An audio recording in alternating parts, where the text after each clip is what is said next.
Atentos amigos de Voces Milano, soy el doctor Ludwig Álvarez de Rengifo, abogado economista, transmitiendo desde Ecuador en este lunes en el cual tenemos varias novedades que definitivamente son significativas. Por un lado, nos encontramos frente a una, entre comillas, según la derecha, dictadura y según la izquierda, definitivamente un proceso democrático excelso. Me refiero efectivamente a Venezuela. Ahora, ¿qué es lo que pasa dentro del contexto ecuatoriano?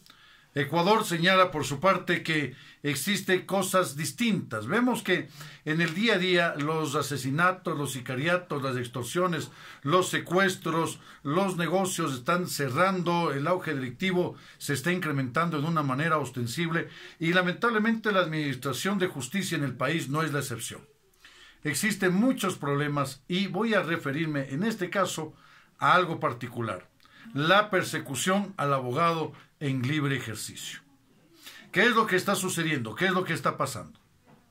Si nosotros generamos por ejemplo, en el ámbito de violencia intrafamiliar y donde un juez conoce porque el progenitor, sea de sexo masculino o femenino, acudió a la Junta Cantonal de Protección de Derechos manifestando que la otra persona posiblemente tuvo un ataque de ira, etcétera, a su vez fueron entregadas una serie o concedidas una serie de medidas de protección administrativas, entre ellas que abandone el domicilio donde pernoctan o donde viven, en este caso, digamos, los hijos menores de edad.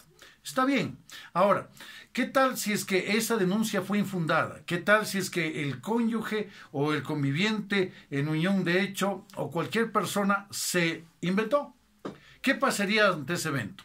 La ley prevé que debe realizarse una audiencia de revocatoria de estas medidas administrativas de protección. Hasta ahí estamos bien. Pero señala que los jueces competentes serán de la mujer, la niñez y la familia de violencia, pero existe una importante connotación a este respecto. Estos jueces es importante considerar lo siguiente: deben observar el proceso establecido en el Código Orgánico Integral Penal para el tema de las contravenciones. El artículo 643 del famoso COIP determina que no se puede llevar a cabo la audiencia sin la presencia del presunto infractor o, en su defecto, la defensa técnica. ¿Qué es lo que sucede? Digamos que un juzgador que puede tener 30 años de experiencia, como puede ser un juzgador completamente novato, porque recordemos, la corrupción viene dada o bien por la ignorancia o bien por el conocimiento y el accionar u omisión en contra de la ley. Entonces, ¿qué sucede? Frente a este sentido, un juzgador se le ocurre decir, por ejemplo, lo siguiente: un despropósito mayúsculo les voy a hablar, y va a mencionar que no realiza la audiencia porque no se encuentra presente el procesado, y le advierte que si no llega nuevamente a la audiencia que se va a fijar, se le impondrá una orden de detención. A ver, momentito, juzgador, momentito, las cosas no son así. Primero que nada, debes entender que ese no es un proceso penal, no se le está juzgando absolutamente nada, y ese juzgador dice que se evacuarán las pruebas en la audiencia de juzgamiento. No hay juzgamiento a ningún procesado porque no hay proceso alguno, porque no se está juzgando ni un proceso, ni un delito, mucho menos una contravención. Entonces, ¿qué es lo que existe? Es una audiencia de revisión de medidas, y por eso el 643 numeral 12º establece de forma clara, meridiana, transparente y diáfana que necesariamente debe estar presente no el procesado, sino el presunto infractor. Y el presunto infractor, si es que no está, le dice la norma, puede estar en este caso la defensa técnica, su abogado. Entonces, no hay lugar para que la audiencia se suspenda. No existe lugar para que un progenitor, independientemente de su sexo, de su género, esté alejado de sus hijos. No hay lugar para que una familia se destruya de esta manera. Entonces, ¿qué pasa? El juzgador habría actuado en este caso ¿contra qué? Contra la ley. Eso es un delito y eso se llama prevaricato. Y si es que el abogado en libre ejercicio le manifiesta al juzgador: señor juez o señora juez, por favor, fundamente en derecho, porque el artículo 76, numeral 7, literal L, establece que todos los actos y resoluciones de los poderes públicos deben ser necesariamente motivados y que no existirá esta motivación. Sin la resolución, sin el fallo, no se enuncian las normas y principios jurídicos en que se funda y no se explica la pertinencia de su aplicación a los antecedentes de hecho. Consecuentemente, todo fallo, toda resolución, toda decisión de un juez y de toda autoridad pública en general debe ser necesariamente motivado. Y cuando, en este caso, el abogado en libre ejercicio le solicita al juzgador que motive, que fundamente su decisión, este le dice: usted está litigando con evidente mala fe, usted está litigando con deslealtad procesal, usted está abusando del derecho y consecuentemente voy a correr traslado al Consejo de la Judicatura para que observe su accionar. Hasta ahí, bueno, el juez no ha pronunciado la fundamentación debida. Pero más adelante, en cambio, el Consejo de la Judicatura sorprendentemente se lanza en la apertura de un sumario disciplinario. Para que lo podamos entender, los sumarios administrativos son aquellas figuras en dicha materia que se empleen para investigar y, de ser el caso, sancionar a los servidores públicos que son dependientes y que laboran en alguna institución estatal. Hasta ahí claro. Y que se puede, por supuesto, destituir a jueces, indiscutiblemente, a fiscales, ciertamente, pero para eso, previamente la Corte Constitucional ordenó un requisito sine qua non, es decir, que debe existir una sentencia jurisdiccional.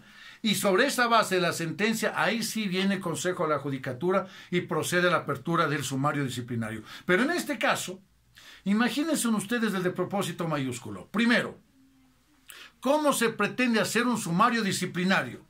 Si, hablemos claramente, el abogado en libre ejercicio tiene su despacho profesional y en su despacho profesional, si es que operar el sumario disciplinario el abogado en libre ejercicio, hablaríamos de que el abogado debería destituirse de su propio despacho.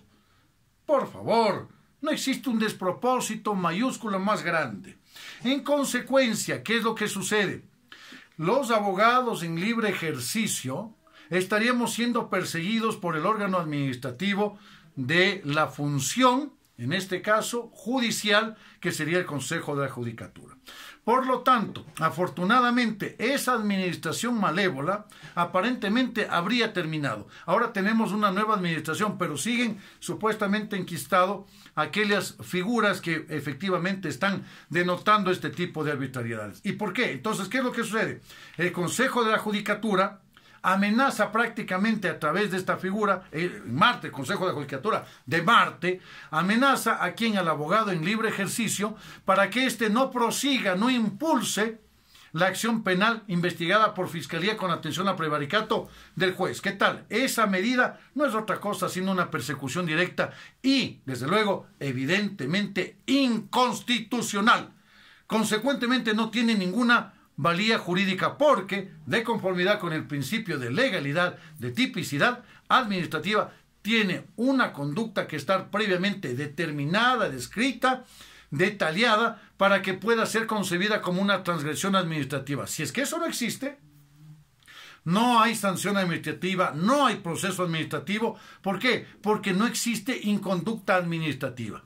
Queridos amigos de Voces Milano, este tipo de circunstancias deben necesariamente cambiar. Hago un llamado a todos los colegas abogados en el libre ejercicio para que no nos dejemos bajo ningún punto de vista amedrentar por malos juzgadores y por inadecuados servidores públicos que en el ejercicio de sus funciones consideran que esta es su hacienda y que se puede hacer lo que sea. Desde luego que tenemos grandes servidores judiciales, tenemos servidores judiciales como jueces, secretarios, etcétera, que definitivamente uno los respeta por sus fallos y por su rectitud. Pero también existe en Latinoamérica una minoría con la que debemos luchar fuertemente. Un fuerte abrazo, soy el doctor Ludwig Álvarez Rengifo, los saludo en vivo desde Ecuador. Muchas gracias.